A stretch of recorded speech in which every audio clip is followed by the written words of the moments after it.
again. Welcome to the lecture 3 of our trigonometry lecture series. So today we'll be discussing about trigonometric functions for any angle. So the definition of trigonometric functions for any angle is ganito. We're gonna let alpha be an angle in a standard position with the coordinates x and y. Okay, a point on the terminal side of alpha and r being equal to this one. R is equal to the square root of x squared plus y squared, wherein your r should not be equal to 0. Okay, so the figure is this one. Okay, we are to let this angle be alpha right here, and we have the coordinates. The coordinates, say, we have the x coordinate, which is this one.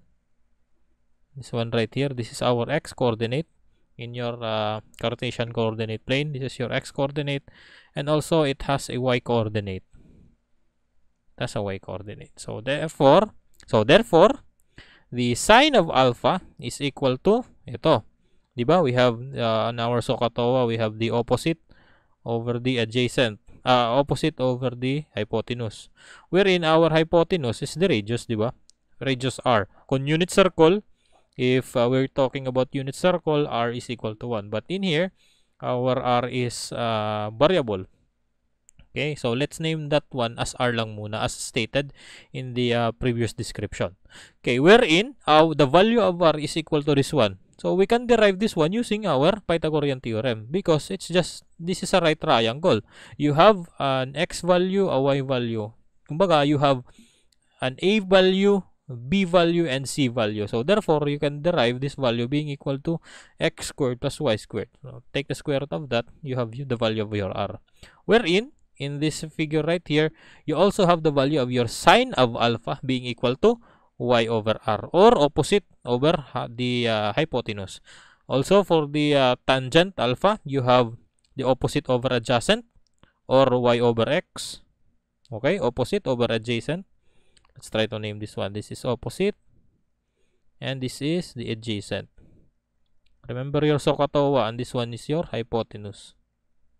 Okay, so sine of alpha, opposite over the hypotenuse, y over r. Tangent alpha, y over x, that's opposite over adjacent. For cosine of alpha, that is the adjacent over the hypotenuse, or x over r. Okay, so as I've said in the previous discussions, that the cosecant is just the reciprocal of your sine. So, yung baliktarin mo to, you have r over y, that's the value of your cosecant. For your cotangent, it's just the reciprocal of the value of your tangent alpha. So, if this is y over x, that is x over y. For cosine of alpha naman, if that is x over r, kabaliktaran lang, that is r over x. Wherein, the value of y and x in this formulas right here should not be equal to 0. Okay? Kaya anything divided by 0 is undefined, di ba? Okay, but in order for us to apply this bunch right here, we need to consider this one. We need to consider the values of sine, cosine, and tangent. Okay? So, as you can notice, di ba? From here, from right here, okay, we have an x value, or we have an x coordinate. Also, we have a y coordinate. So, following our Cartesian coordinate plane, if this is positive, and this is negative, this is also positive, and this is negative, okay? And if we let our adjacent being equal to x and our opposite being equal to y, following the sign convention, at quadrant 1, your x, okay, or your cosine, your x or your cosine, positive, right, in the first quadrant. Also, for your y, that is positive. Diba? Your y is equal to your sine. Sine, y over r. Cosine, x over r. Okay? Your sine is positive also. How about your tangent? Your tangent should also be positive, because that's only y over x. So, positive divided by positive, it will become positive also. Y over r. Y over r. Opposite over adjacent. Y over x pala. Relax. Okay? This one also should become positive. How about for the second quadrant? For quadrant number 2. Okay? Your x in here or your cosine in here, okay?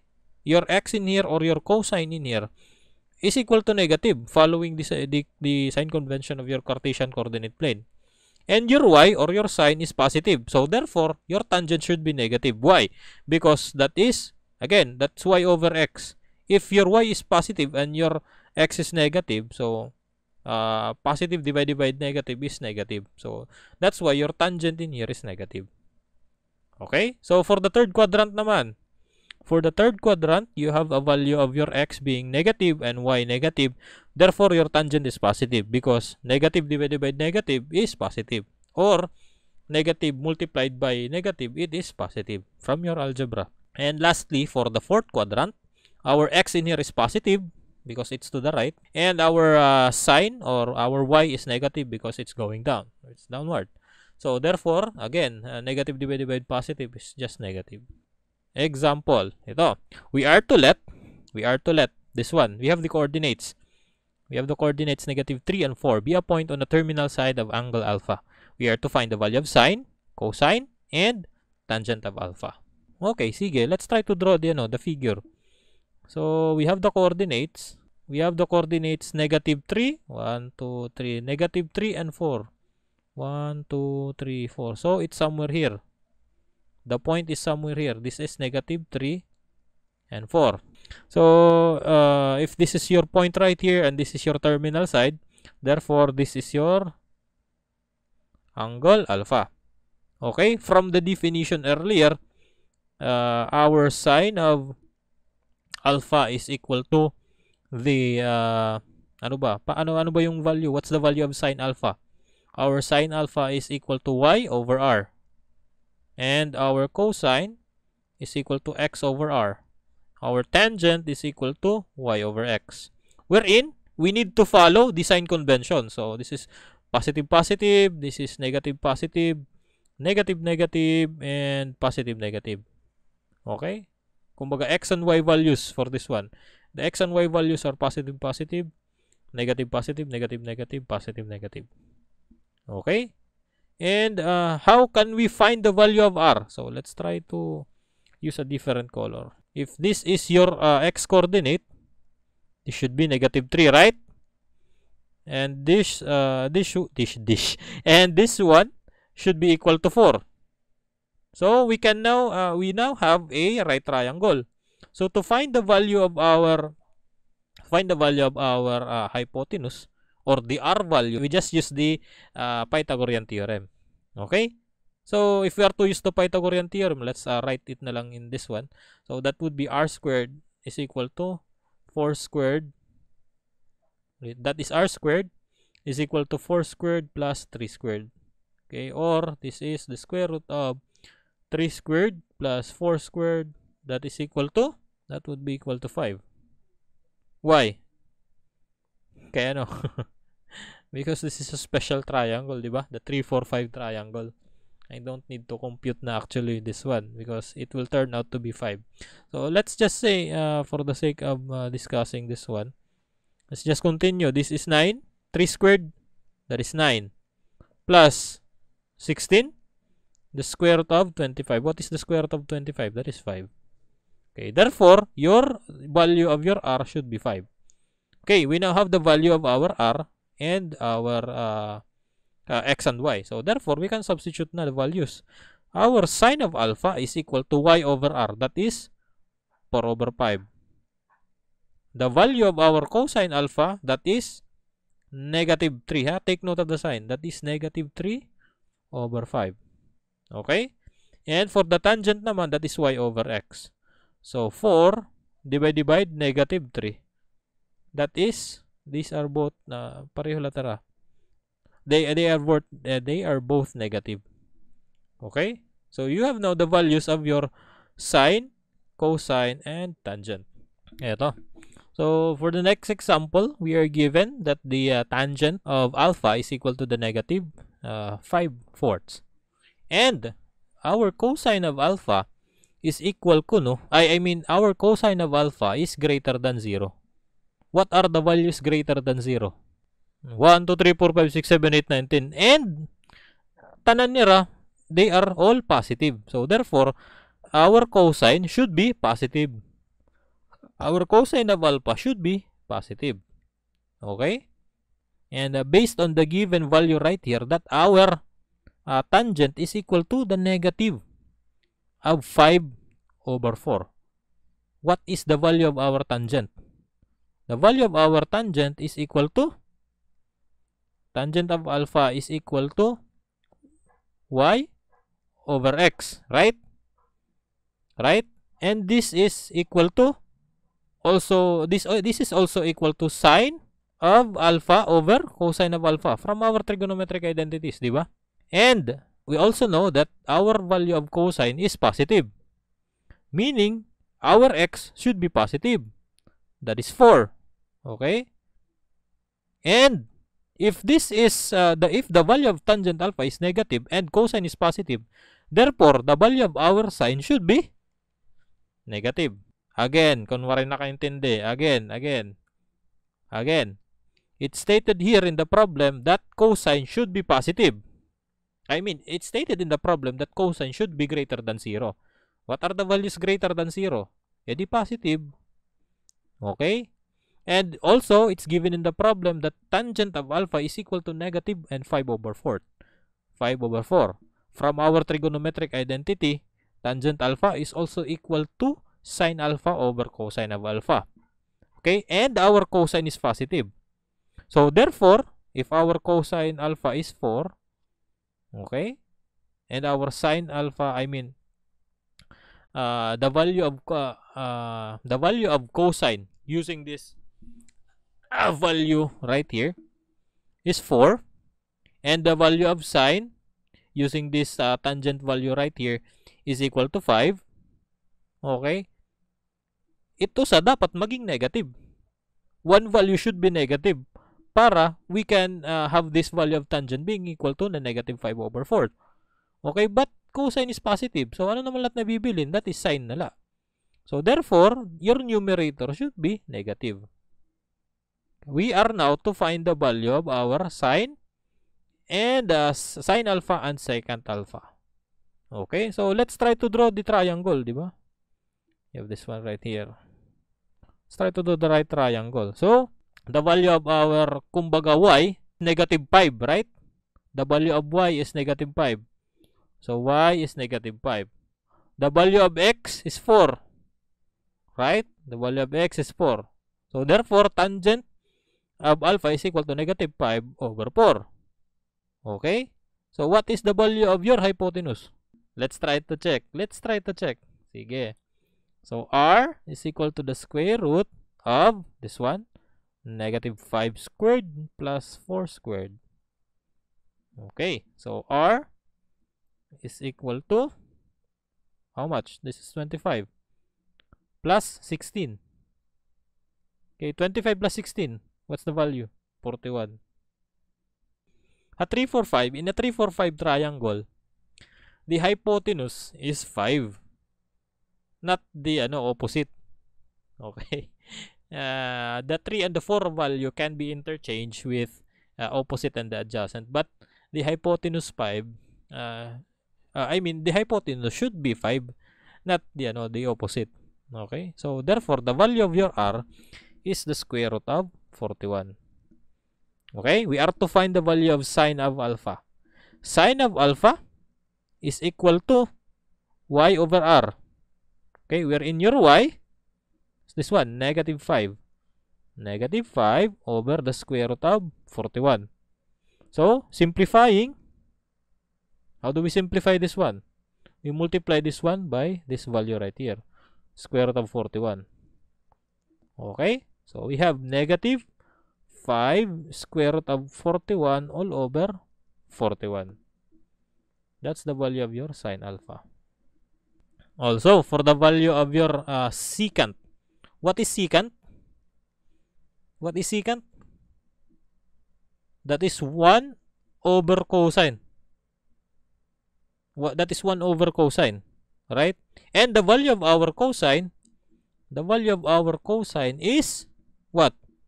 X/r. Okay? And its secant Secant is the reciprocal of cosine. So, kung baliktaran ko ito, that would be r over x. So, secant should be r over x.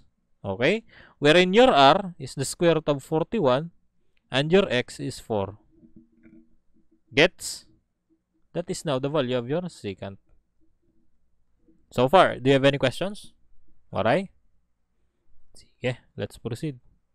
So, reference angle. Ito, madali lang to. So, we are to let beta be an angle in the standard position. So, its reference angle is the acute angle beta prime. Okay?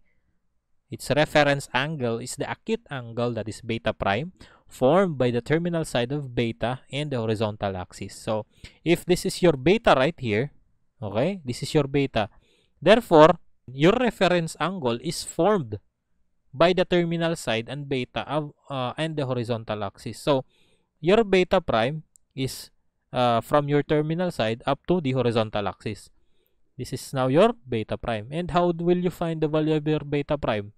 Your beta prime is equal to, if this is 0 right here and this is pi, therefore, your beta prime should be pi, karang kabugusan, minus your angle beta, if that is in radian. Kung degrees naman, your beta prime should be equal to 180 minus the beta in degrees. Okay? If it's in the second quadrant. If it's in the third quadrant naman, ganito lang yan. So, if this is your beta right here, okay, that's your beta. This should be your reference angle or beta prime. Because, again, reference angle is drawn from the horizontal axis.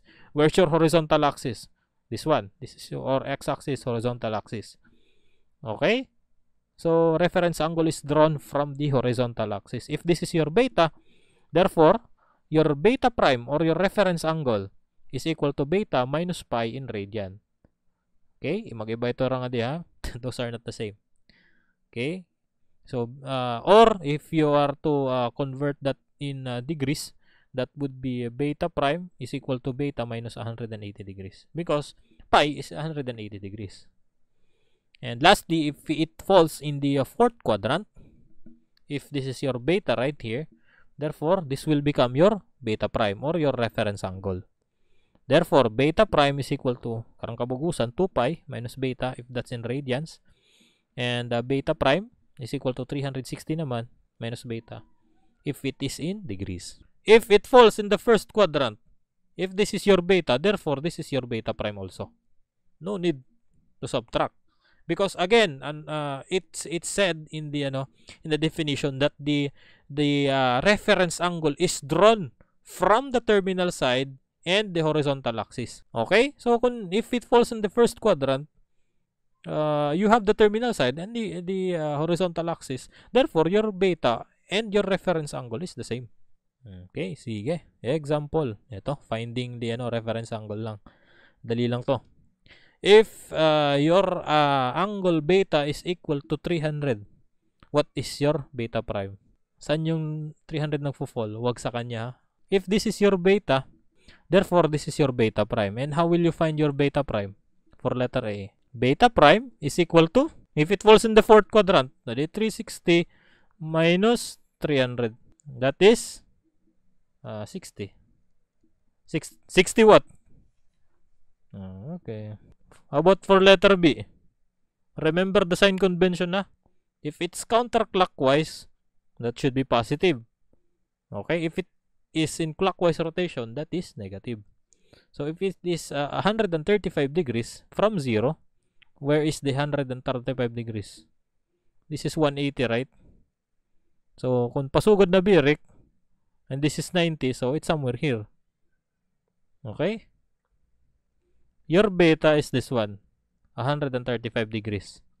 Okay? I wrote this one as 135 because the rotation is clockwise. So, therefore, it's negative na. What is your beta prime? Beta prime should be equal to 180 minus 135.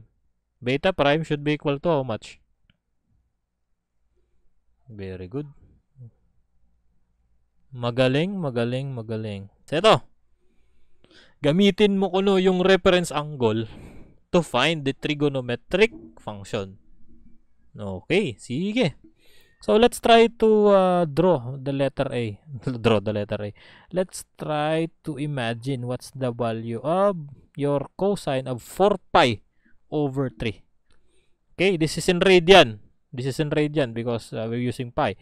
So if this is 0 and this is pi, this should be pi over 2, and this is 3 pi over 2. And this one should be 2 pi for a whole revolution. So where does 4 pi over 3 fall? If we try to divide 4 over 3, that would be 1 point something. Okay? 1 point something, but less than 1.5. Because 3 over 2 is 1.5. Okay? So it should fall somewhere here in the third quadrant. Okay.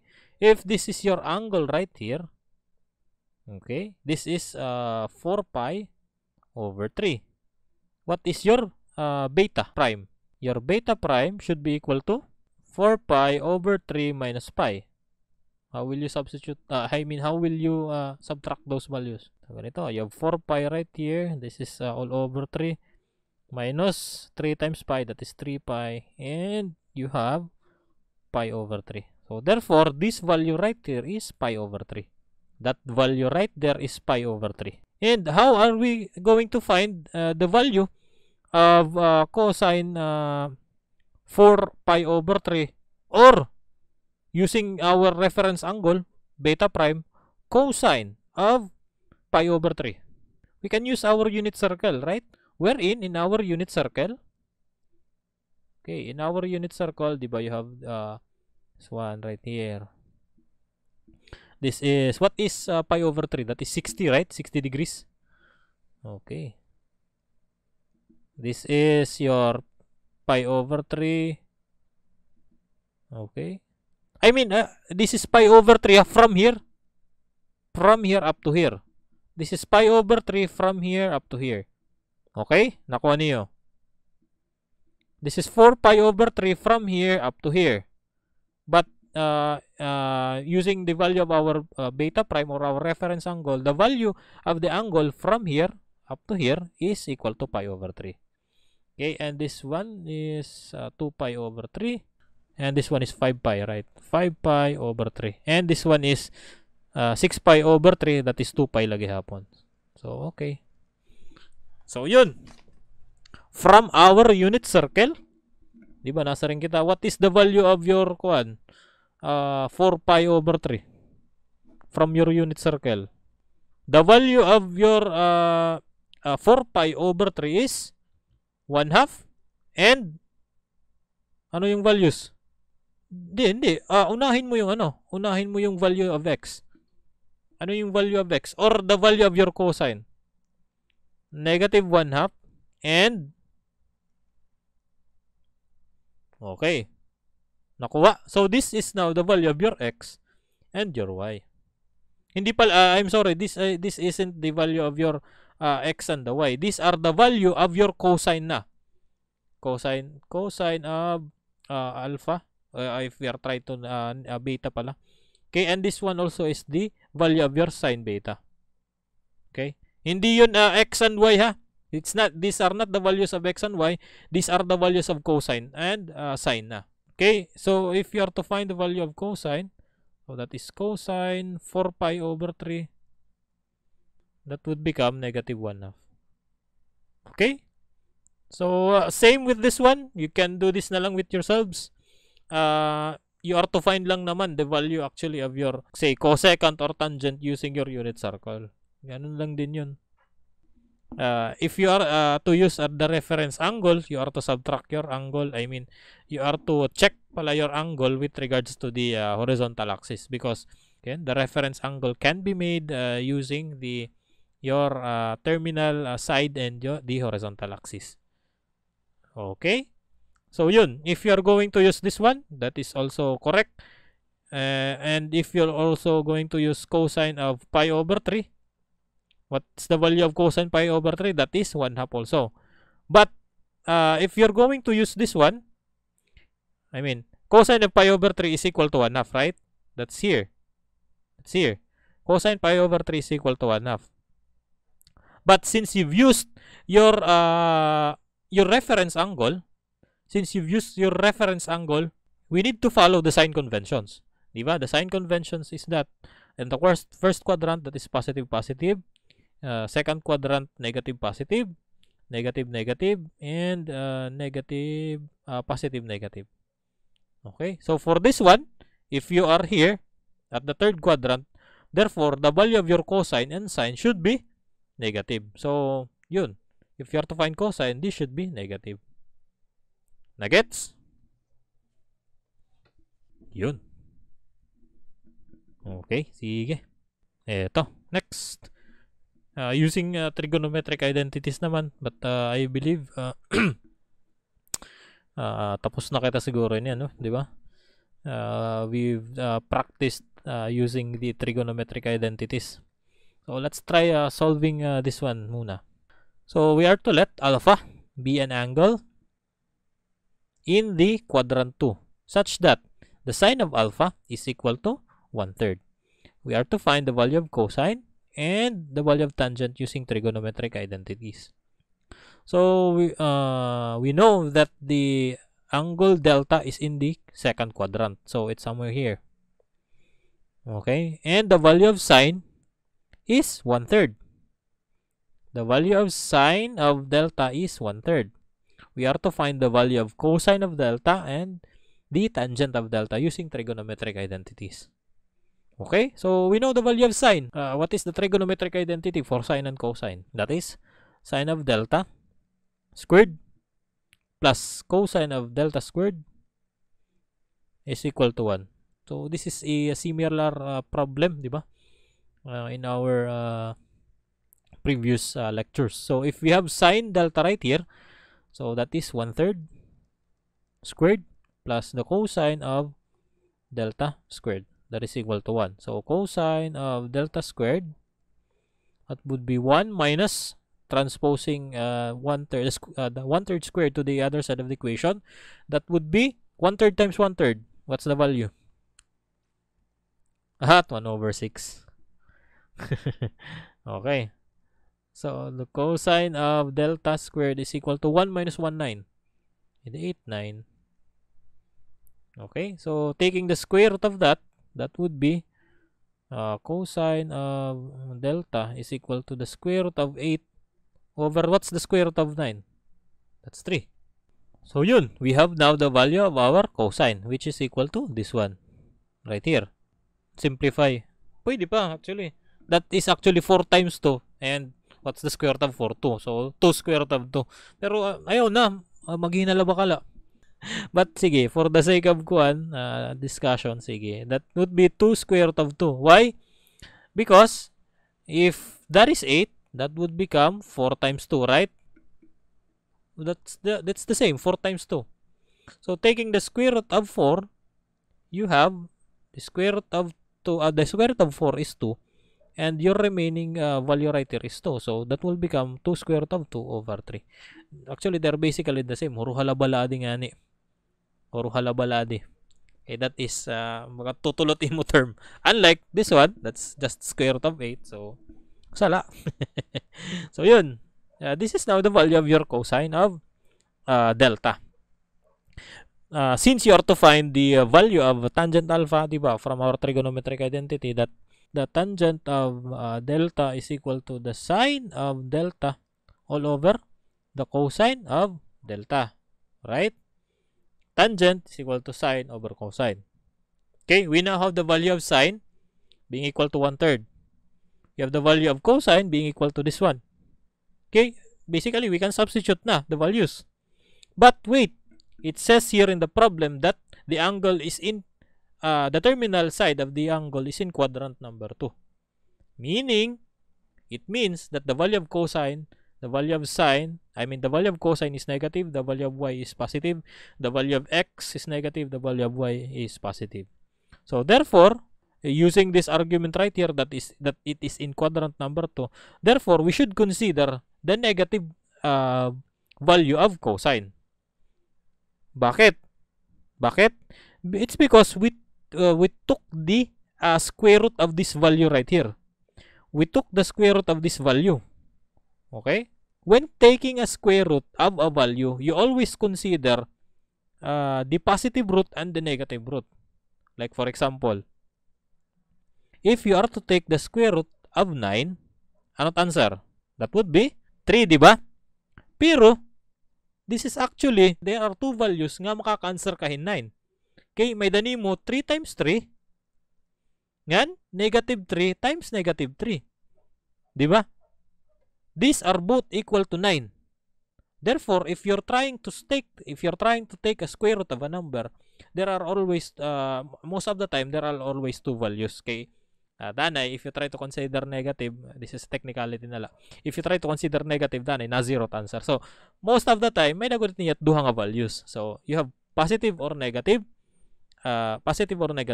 That's the proper way in solving, in taking a square root of a number or a function. So, you try to consider the positive and the negative root. So, for this one, since we know that the value of your cosine is negative from this one, okay? From this one right here, the value of cosine is negative. Okay, we try to take the negative root. Again, we try to take the negative root. We have the positive 2 square root of 2 over 3 and the negative 2 square root of 2 over 3.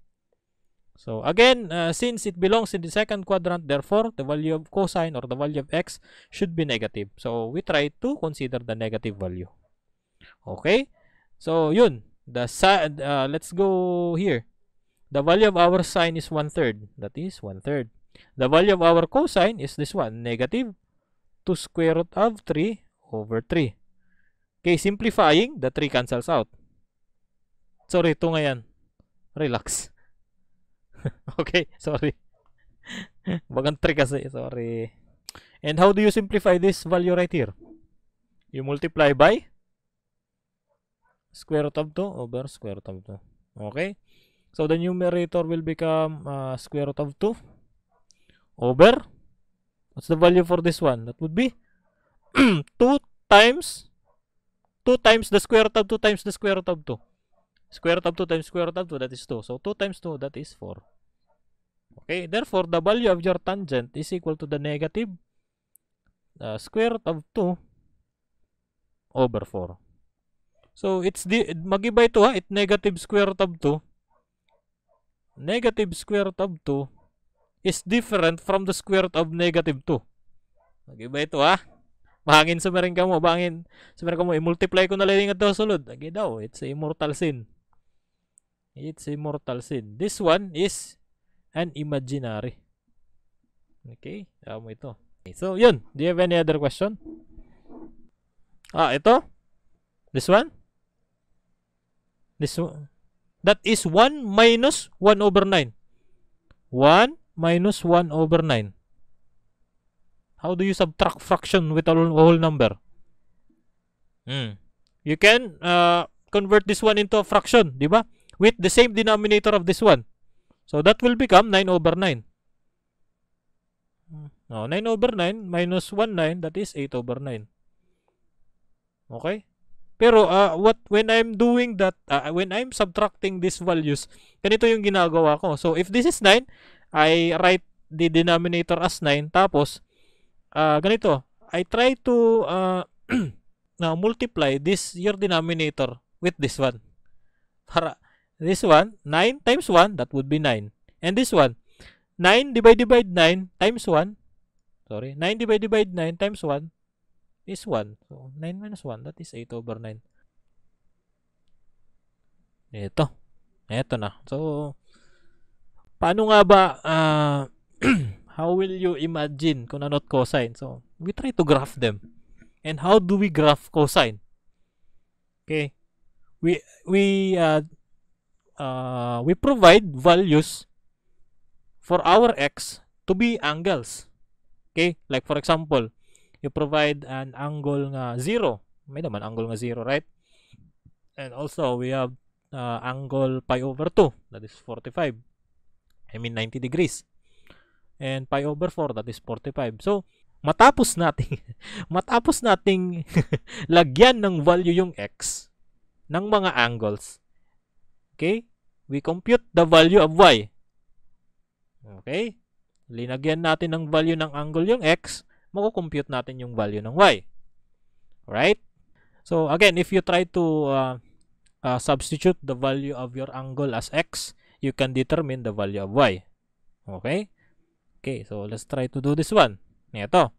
So if we try to substitute the value of an angle 0 to this one right here, okay, what's the value of your y? What is cosine of 0? That is 1, right? And if we try to substitute, this is in radians, if we try to substitute pi over 2 to the x, that would become, that is somewhere here. That's 90 degrees. So the cosine of 90 degrees is 0. For pi naman, that is negative 1.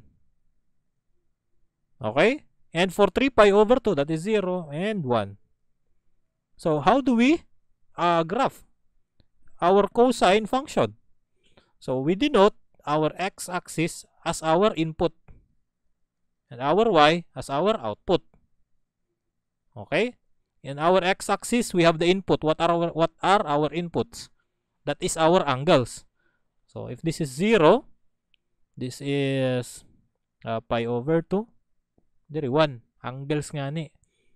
So pi and 3 pi over 2 and 2 pi. Okay? What's the value of your cosine at 0? That is 1. Okay. At pi over 2, that is 0. Okay. At pi, negative 1. Okay. And 3 pi over 2, 0. 2 pi, 1. Okay. Ito na yung graph ng cosine function mo. This is now the graph of your cosine function. This is now the graph of your y is equal to cosine of x. Ito na yun. This is now the value, this is now the graph of your cosine function. This is y is equal to the cosine of x. How about for the sine of x? Okay. We use the same angles.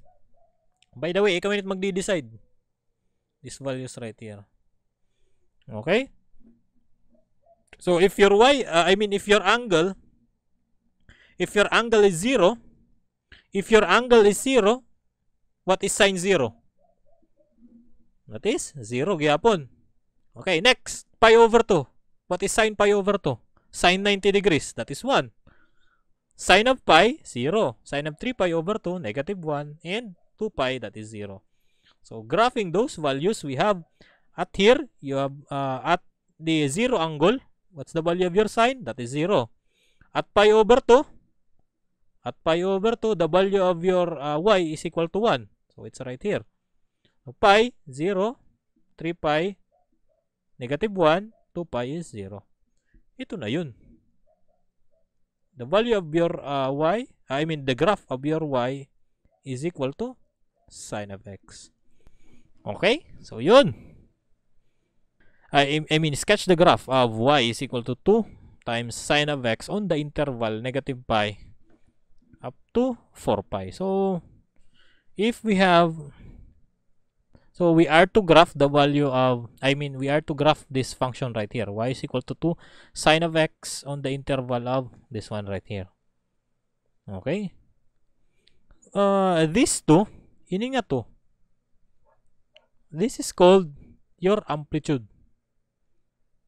Amplitude. So the general form of sine and cosine functions is this one. Y is equal to a sine of bx, okay, plus c plus d. Actually, this is actually the general form, wherein your a is called your amplitude and your b, okay, helps you to find the period.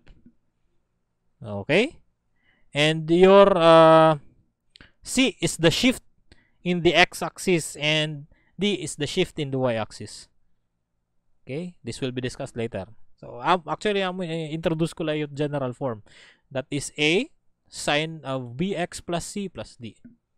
Okay, advanced info. Okay, so yun, let's graph. So ito na.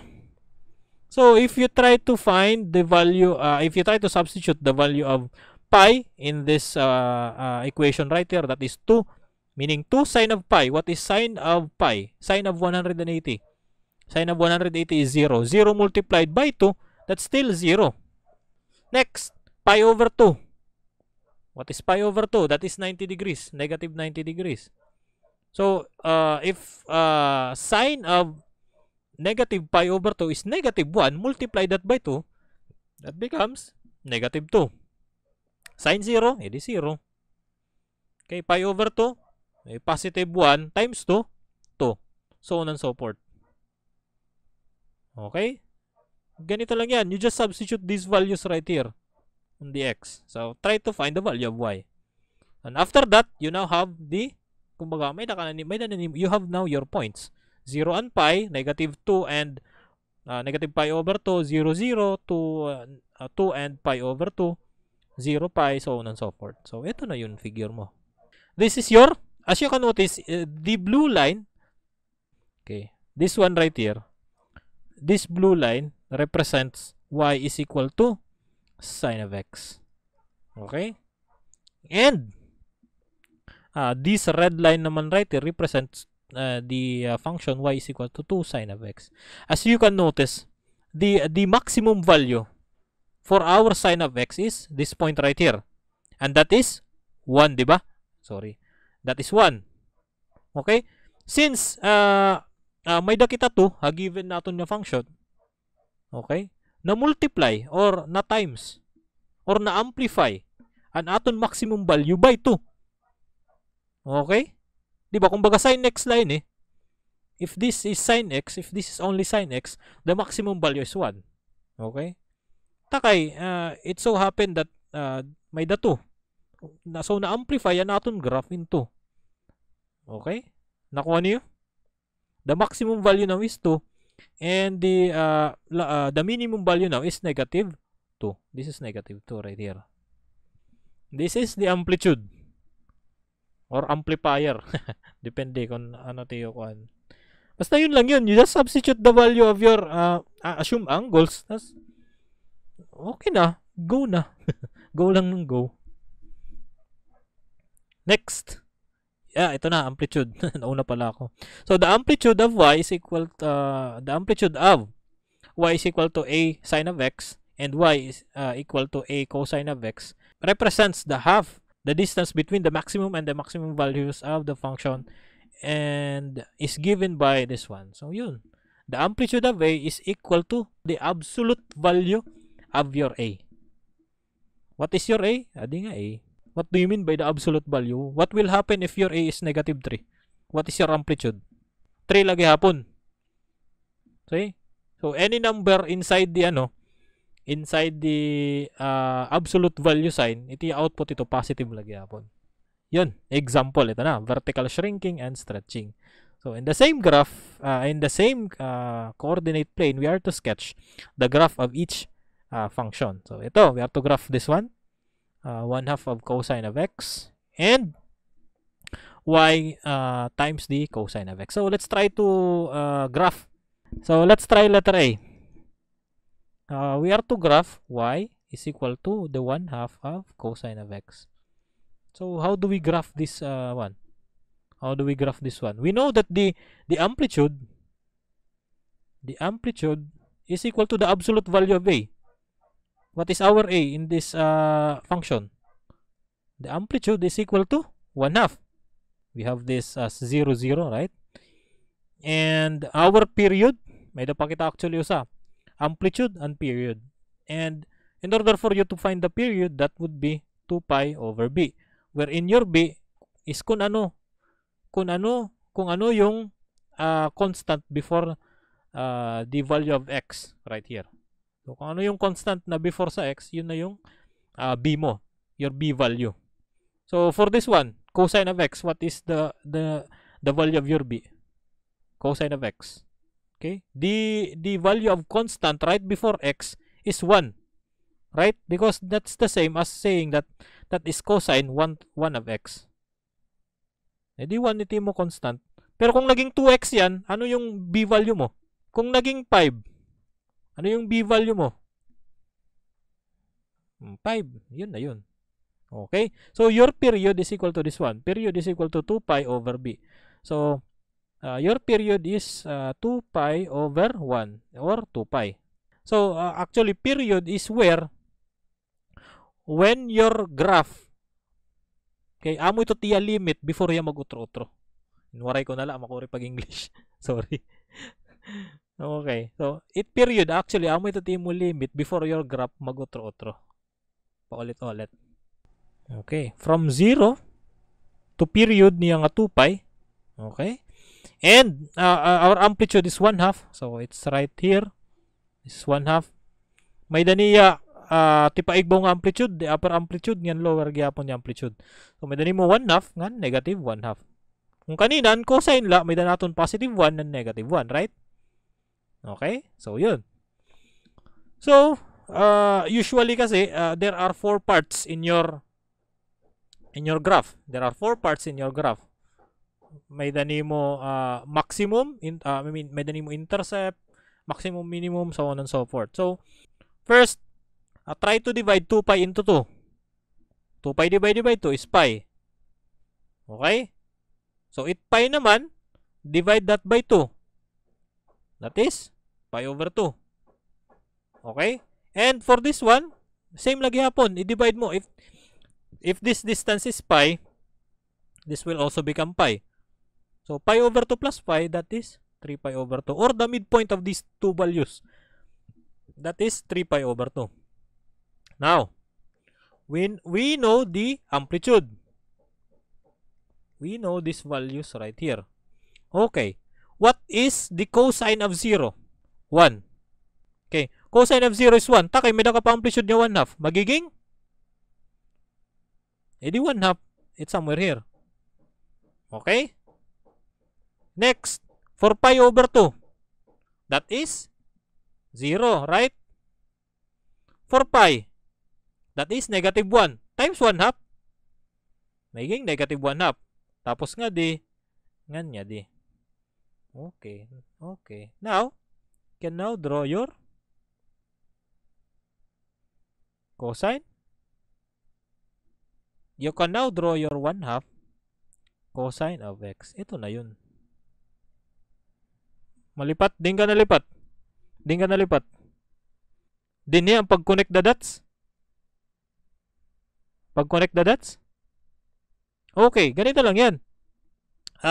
For cosine and cosine function, for cosine and sine functions, they usually behave in this manner. From the maximum value, they go downwards. Okay? They go downwards. Tapos, pangit. After they go downwards, they try to change concavity from this one, ganito na lang, warayon ko na lang. Pabuk ulti pa igbaw, na-change tarang concavity. Pabuk ulti pa ubos naman. So as this one.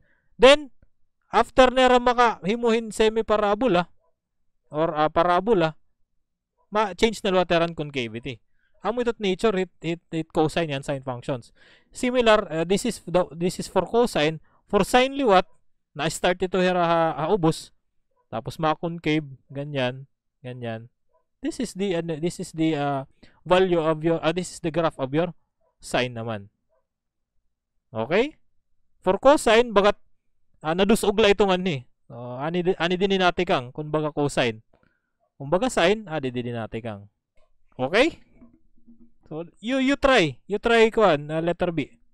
You have 5 minutes. So you try after 5 minutes, I'll try to check your mga graph kung ano't mga postura. Okay? So, in your graph, dapat may dani yung maximum, may dani yung minimum values. And you also have your period. Paano ito pagkuha ang period? That's just equal to this one, 2 pi over b. Wherein your b is the constant right before your x value. Okay? Sige, sige. Go. Okay, so ito na yun.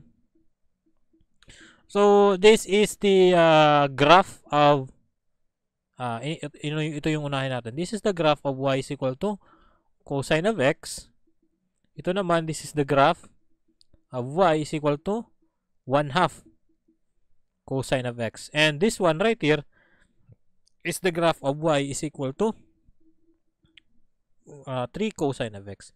So as you can notice, the maximum values differs, okay, with regards to the value of our amplitude. Okay? So from our cosine of x, kita kung 1/2, gumuti ya. Okay? Kung 3 liwat, dumako ya. Amatod gamit yung amplitude. Napaunat ya ti paigbaw. Asya, that's why it's called vertical shrinking or stretching. Okay, kung na 1/2 na shrink, kung na stretch, amo to nahatasan value greater than 1. Okay? Gets what is the amplitude? Okay, sige. Ito na yun. Period, as I've said earlier, that is 2 pi over b. So example, ito naman, we are to graph sine of x over 2. So what is the period? So what is the period right here? The period is equal to 2 pi over b, wherein our b is the constant right before our x. So what's the constant right before x? That is 1/2. So therefore, our period is equal to 4 pi. Nagets? Otro. 2 pi over 1/2 is equal to, ini nga to, masaka man itong ato igbaw. So, magiging 2 pi times 2. That is 4 pi. Okay? Fraction. And what is our amplitude? Amplitude is our constant right before hand sign or cosine. That is 1. So, how do we graph that? So, ito na yun. So, from 0, ang iya ko no period is 2 pi. I mean 4 pi. So, maabot iya 4 pi. After 4 pi, magbabalik-balik na iya. From 0 to 4 pi, magbabalik-balik na iya. Paulit-ulit na. Okay, and our amplitude is 1. So, the maximum value is 1. The minimum value is negative 1. Okay, we try to divide 4 pi into 2 parts. So, 4 pi divide 2. This 2 pi. So, ini ya, 2 pi divide 2, that is pi. And this is 3 pi. Okay? How many natin mga maximum? Yan, minimum nga mga values. Okay? So, ito. Okay. What is the value of sine of pi over 2? What is sine of pi? What is sine of pi over 2? 1. So, it's somewhere here. By the way, before sine of pi over 2, let's try muna what is sine of 0. Sine of 0 over 2 is just 0 lagi hapon, di ba? 0 over 2 is 0. So, sine of 0 is 0. Sine of pi over 2 is 1. Sine of 2 pi over 2 or sine of pi is 0. Sine of 3 pi over 2 or 1.5 pi is what? Ato ubos. Negative 1. Okay? And a sine of 4 pi, that is again 0. Then, change curvature nga di.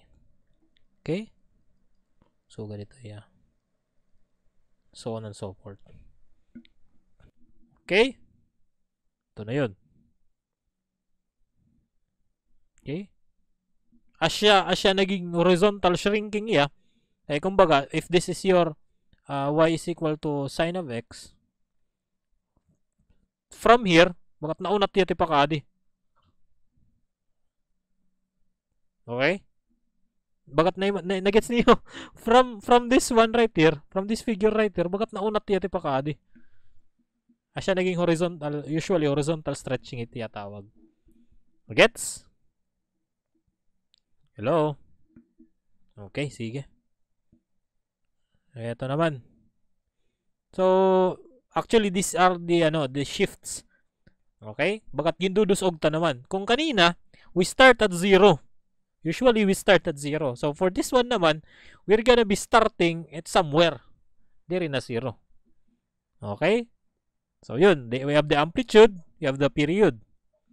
And, to determine kung haing kita matikang, to determine on where we are to start and we are to end with our period, we set our b minus x, bx minus c equal to 0. And also, bx minus c equal to 2 pi. But, if we try to set this one to 0 and we know our period, we can just add them up lang naman. So we can we usually don't try to use this one right here. Okay, so let's do ito. We are to graph and solve the amplitude and the period of y is equal to 1/2 multiplied by sine of x minus pi over 3. Again, we are to solve for the amplitude and we are to solve for the amplitude and period, and we need to graph also the function. Okay? So first, what is the amplitude? The amplitude is the value right before animo sign. So that is 1/2. Okay? And what is the value of your period? The period is equal to 2 pi over b. What's the value of b? Right before your x. What's the value? That is 1. So therefore, your period is 2 pi. 2 pi over 1, 2 pi lagi hapon. Okay? So ito na. We need to set our bx minus c into 0. Okay, we need to set this one to 0. So x minus pi over 3, we need to set that one to 0 para masabtan natin kung haing kita matikang. Okay, so setting this one to 0, we have the value of x being equal to pi over 3. Okay, meaning we'll start our graph for our sign at the value of pi over 3. Okay, let's try to graph. Okay, sige. Tadungon tala kay baga. Okay. Sige. We'll start to graph our function at pi over 3. And it has a period of 2 pi. Meaning, it katapusan natin 2 pi. I mean, the start of our function is pi over 3. Okay? And the period is 2 pi. So, therefore, the end, kung hain luwat kita ma-end, is equal to the starting point plus an imo period. Okay? Kung hain kita ma-start, amo ini pi over 3. Add that one to your period, masasabtan mo kung hain ka ma-end. Okay? Hain ka man ma-end. That would be 2 pi plus pi over 3. What's that value equal to? That will become 7 pi over 3. Nagets? Adding fraction la ito. Since waray kita value din yan plus, waray kita value nga dan plus, okay, adi kita ma-start na 0. Okay? Ani kita ma-start na 0, dire igbaw, dire ubos. And we know the magnitude, ay the amplitude being equal to 1/2. So if this is 1/2, this is 1/2, this one should be equal to 1/2. Maram na kita kung na kita ma-start at pi over 3. Okay? So if this is pi over 3, this is pi over 3. Hain kita ma-end has 7 pi over 3. Okay? Ani kita din ni matikang. Okay? Sige.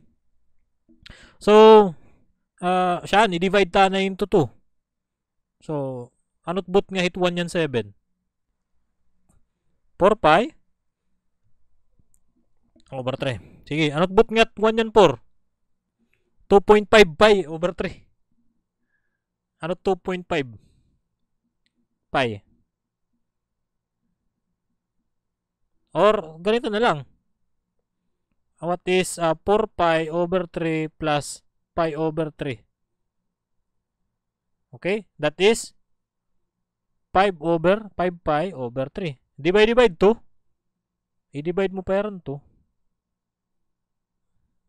Diba? Kaya baka average man ito. That is actually the average gihapon. Pwede mo i-solve ito as the average.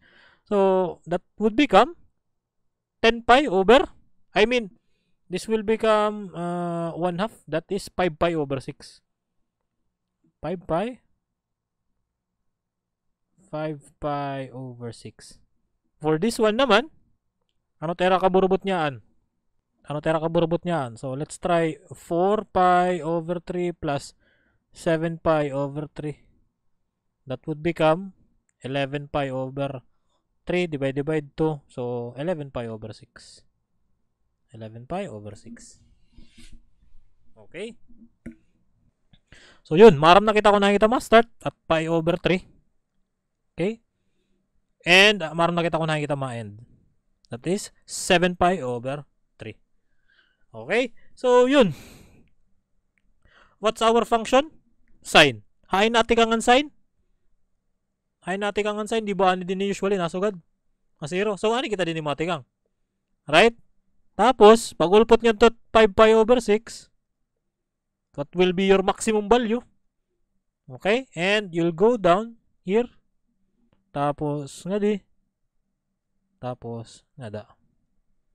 Yun na yun. Amo na ito yung graph. Tapos na. Tapos na. Nakuha. So, yun.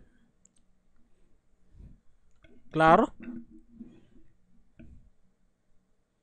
Okay, sige. That is for horizontal translation. Okay? Horizontal translation, inihiya din eh. Amo ito ya. Okay. Lastly, we have the vertical translation. Ini naman, kung may dani mo, plus 2. Okay. Kung may dani mo, luwat suga din eh. Diba kanina? Again, the general form of sine of cosine functions is this one. Y is equal to A cosine of bx minus c plus d. Inihiya, this is your amplitude. This one helps for you to find what is the period. This one is your horizontal shift. Kaya no horizontal shift? Diba kanina? Horizontal shift from 0 nadusog iya nga to pi over 3. Amo horizontal shift. Nadusog iya tipakadi. It vertical shift naman. Any idea kung matipakain? By the way, your D is for your vertical shift.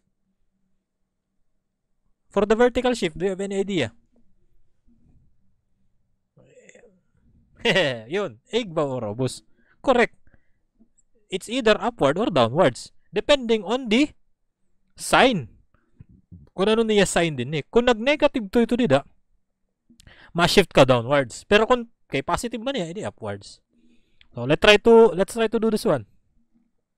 What's your amplitude? Ganito na lang. Using this general formula right here, we'll try to find what's the value of A. What's the value of A? 3. Very good. 5. Adi man tatong general formula. Okay, y is equal to A cosine of b times x minus c plus d. Amo to tatong general formula. Wherein A is amplitude, B helps to find the period, C is the horizontal shift, D is the vertical shift. So what is the A? Or the amplitude? That is 3. For the B naman, what is the value of B? 2. Very good. What's the value of C? Waray kita C. Waray kita C. Kaya dapat may dat dida value. Bakit so ganito? Waray kita C. Okay? So meaning, waray kita horizontal shift. Hay man kita matikang. Where will we start? Kung waray horizontal shift? 0. Right? Nakuha. Hello? Okay. Sige. And lastly, for the vertical shift. What is the vertical shift? Or the value of D? There is no. So, let's try to draw. This is cosine. Hay natin kang it cosine? 0 kung maximum value. Okay. So, anon aton unahon tat vertical shift. Kaya ada kita matikang. What is our vertical shift or the value of D? That is 2. So, it's somewhere here. If this is 2, this is 2 right here. Next, for your amplitude. Ano timo amplitude? Kunhain, suka din in how I imagine this one. Kunhain itakon kung baga kaburubot ngaan, okay? I add my amplitude. Kunhain takon but niya. So if my center is this one, 2, so I add 3 as my amplitude. What is 2 plus 3? That is 5. Okay? Meaning, ani din itakon maximum value. And if I subtract 3 from that, makain na ako. 1, 2, 3. Negative 1. Okay. And since it is cosine, hain cosine natin kang maximum value, negative value. Maximum value. So, by the way, what is my period? Mari pangin kita nagkuha ng period. What is the period? The period is equal to 2 pi over b. Is equal to 2. That is pi. Okay? Kung na-didit pi, if this is pi right here, we try to divide it by 2. This is pi over 2. Divide na nalawatan to. Di din nala ubos. Maraksot man. Okay, this is pi. This is pi over 2. This is pi over 4. Diba? And this is what? 3 pi over? No. 1/4. 3/4. 3 pi over 4. Nakuha. Nakuha? Oh, okay. So, this is cosine. Cosine, ada natin kang maximum value. So, ani din eh. Next. At pi over 4. Ano't nature at cosine? Tipa ubos, di ba? So, tipa ubos siya nga di. Tipa ubos siya. Yan eh. Okay? Next. At pi over 2. Tipa ubos siya nga di. Okay? At 3 pi over 4. Adi yang adi. At pi. Adi na yang adi. Diban? This one, di ba? Nasa ring kita nga aton D is the vertical translation. I mean the vertical shift. Di ba? From 2. Okay? Meaning an aton vertical shift from 0 is 2. So, gin-write natin ito as our center. Ada man talaga perminate kang. Kay kung waray ka vertical shift, ada ito a 0. And then you add your amplitude. 3. Takay kung nanimo center, kumbaga, adi na hato, pag add nimo ng amplitude, adi ka na 5. Ani mo maximum. Ang minimum liwat, minus nimo yung 3. Okay, sige. Ito na yun. Ani man ito din ni. Actually, item center ito, ani din ni. Somewhere here. Ani mo center ba? Nadusog ti pa igbaw. Okay, it centeran nimo y is equals to cosine x, adi a 0, right? Nadusog yati pa igbaw because of 2. Okay, so the last topic will be on mathematical modeling. So, but before that, so a little recap muna tayo. First, let's try to recall the vertical shift. Okay, so if we're given a function of y is equals to cosine of x, so in order for this function to have a vertical shift, this has to have extension value. So, for example, this has to be a plus something. So, let's try to name that as 3. The graph of this function will be shifted 3 units upward. Okay, so if this is your Cartesian coordinate plane and you have your original cosine function as this one, you have the amplitude of 1 and -1, and cosine starts from the top at the maximum. And if you have your angle 0, pi over 2, pi, 3 pi over 2, and 2 pi. Okay, so the cosine function, the original cosine function, this starts from the top. It goes here, and then goes here.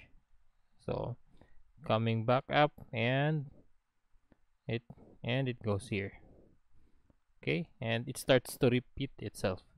Okay, if you have a value, an extension value, like for example it is plus 3, the graph of the function of y cosine x will be shifted 3 units upward. So if this is 1, this is 2 and 3, so the function will be shifted 3 units upward. Okay, so if this is your original cosine, if this is your original y is equals to cosine of x, this graph will be shifted 3 units upward. Okay, so let's try to look here muna before we shift it 3 units upward. So as you can notice, there is a somewhat center of this graph being at y is equals to 0. Okay, so this is how I do it. I imagine this one as the center of this graph, and if it is shifted 3 units upward, meaning the center of this graph will be shifted also 3 units upward. So if it is from y is equals to 0, then it will be here. Okay, and if you have an amplitude of 1, so you have 1 right here and a -1, so this will be, I mean, if you have a amplitude of 1, you add 1 from your center, if that is 3, so making 4, and you subtract 1 from your center, that would be 2. So therefore, the graph of your function y is equals to cosine of x plus 3 will become this one, somewhat like this. Okay, with the same value, with the same values of your angles. It's just been shifted 3 units upward because it is positive 3. But if say this will become negative, so this will be shifted 3 units downward. So it will be somewhere here. The center of your graph will be somewhere here. Okay, sige. So that is for the vertical shift. Again, a recap naman for the amplitude. So if you have a value, if you have a function y is equals to cosine of x, the constant before the cosine of x is your amplitude. If it is just only y is equals to cosine of x, therefore your amplitude is 1. But if it is y is equals to 2 cosine of x, so therefore your amplitude is 2. Okay, this is for your vertical shift. This right here is for your vertical shift. This right here is for your amplitude. Next naman, our period. So again, a little recap. The period is just the distance in which your graph starts to repeat itself.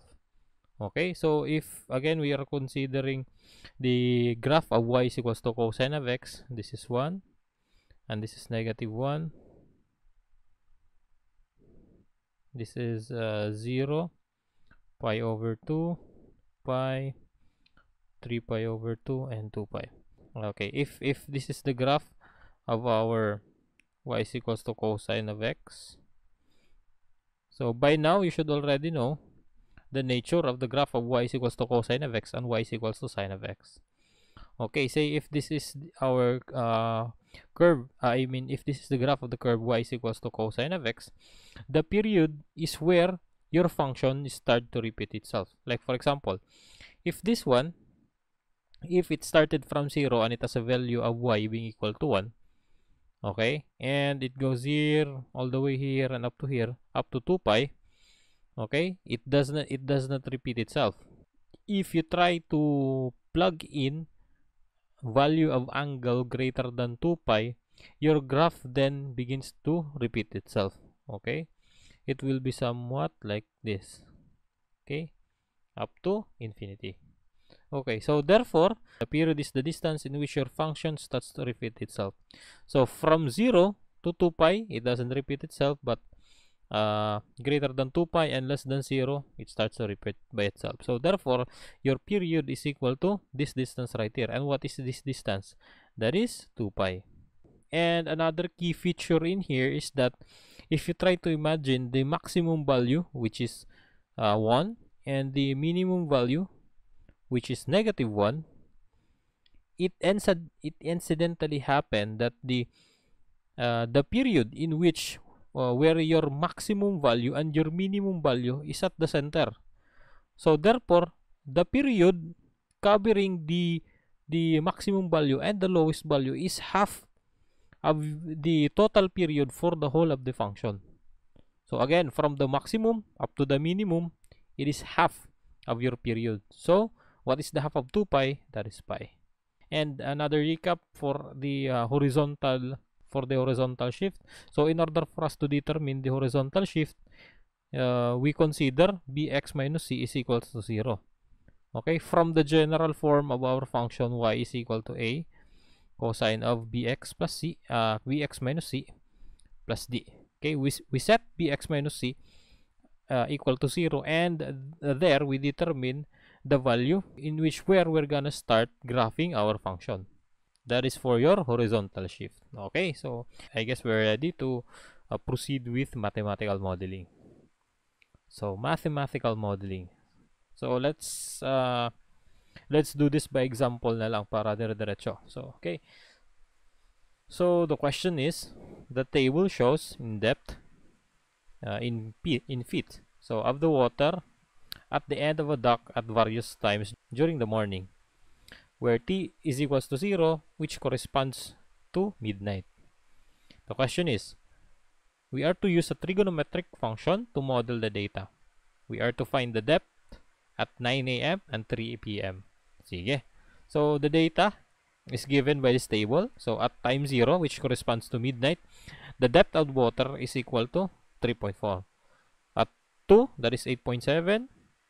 At 4, that is 11.3. 6, 9.1.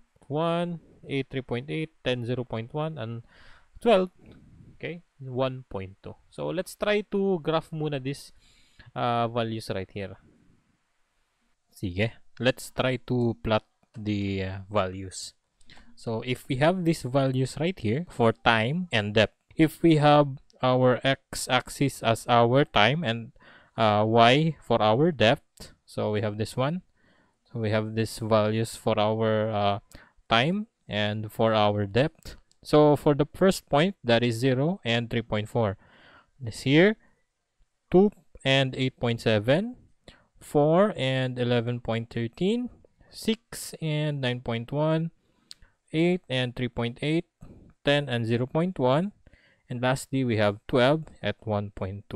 So if we try to connect these points, we'll have a graph that looks something like this.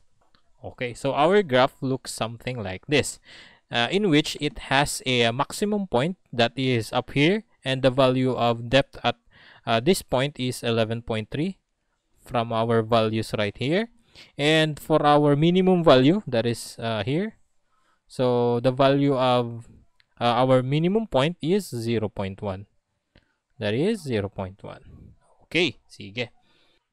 Recall in our recap that the difference between the maximum and minimum point for a cosine function is equal to twice of its amplitude.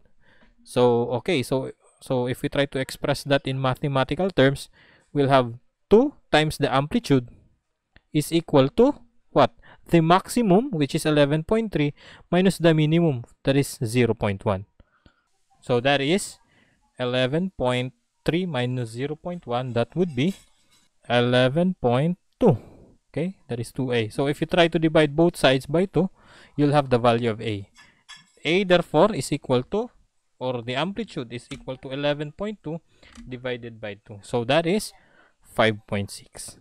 Okay, we now have the value of our a. Okay. Our goal in here is to write an equation that looks something like this. The general form of the graph of cosine. So that is a cosine of bx minus c plus d. So we already have the value of a. So we need na lang the values of b, c, and d. Okay, so we now have the value of a. So next, what should we find next? Okay, try to notice that this graph is somewhat shifted in the vertical and horizontal axis. So therefore, in order for us to find how much they were shifted in the x and the y axis, we need to determine what is the value of our c and what is the value of our d. Okay, because a is for the amplitude, b is for the period, c is for the horizontal shift, and d is for the vertical shift. So in order for us to find the value of d or the vertical shift, okay, we need to find the center of our graph. Diba, in our recall, we try to imagine what is the center of this graph. The relationship between the center and amplitude is that if we add the center to an amplitude, we'll get the maximum value. Or if we subtract the amplitude from the center, we'll get the minimum value. So therefore, we can get, or we can solve for the center using either of those formula.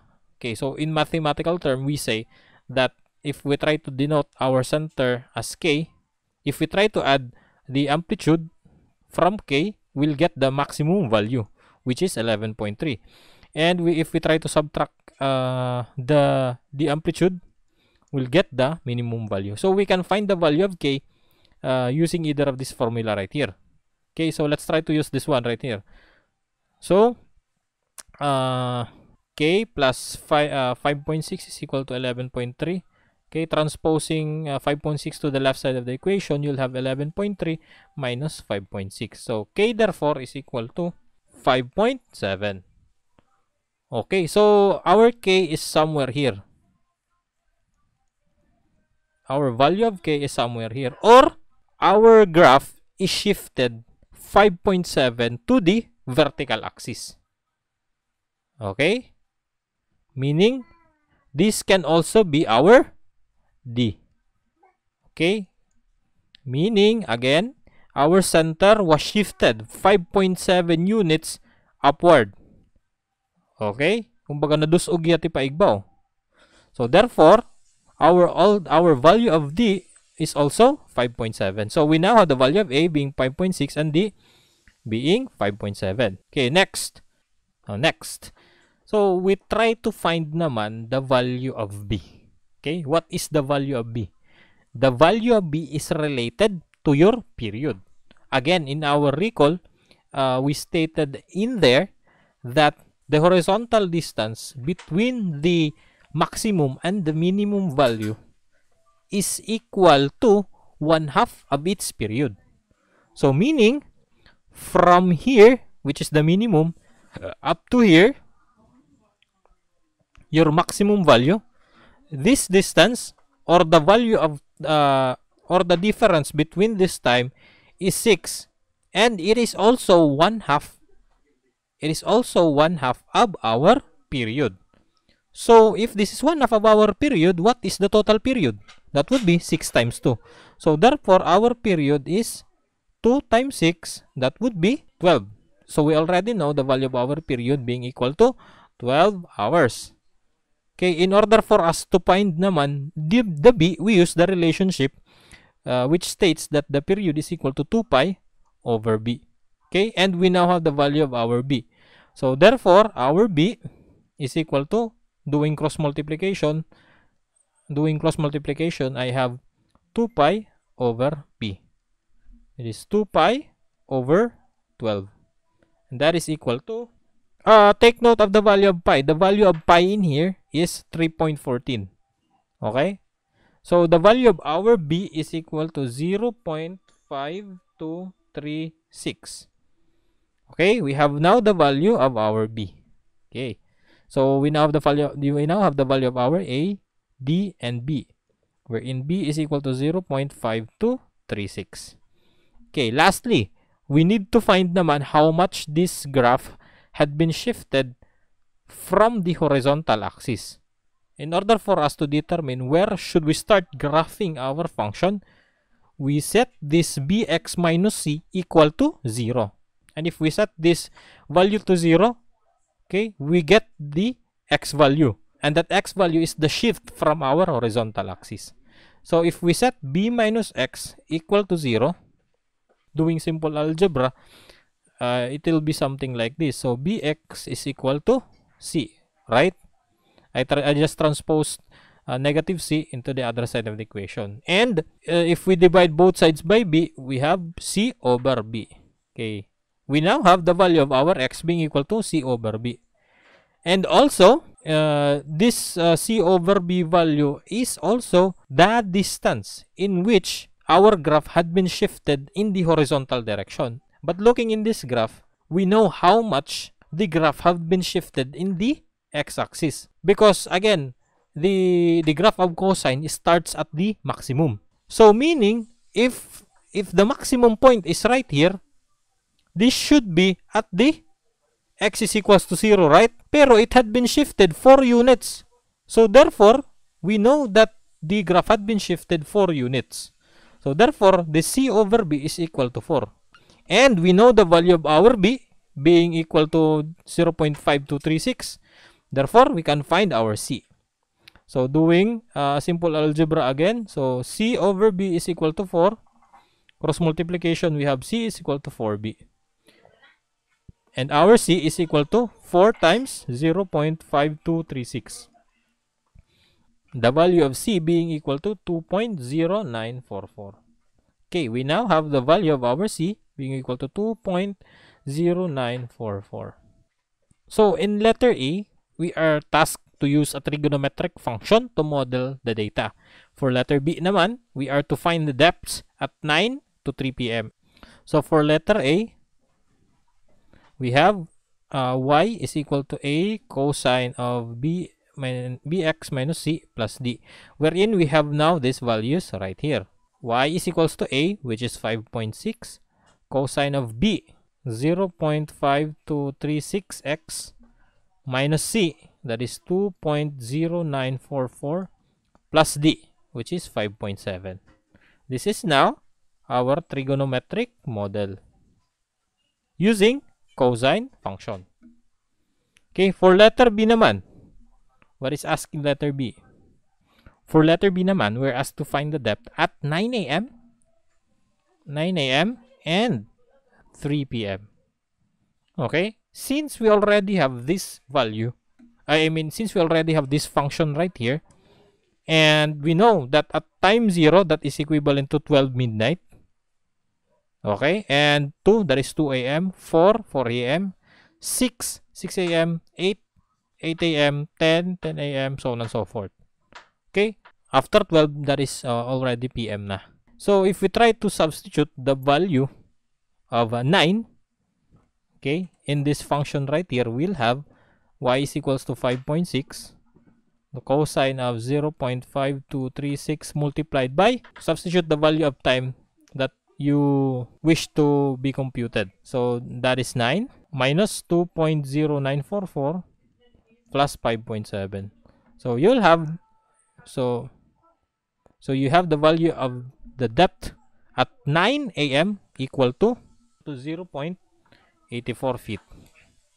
And at 3 p.m. naman, since if this 12 right here is that is in p.m. na, okay, so you have, after 12 you have 1, 2, and 3.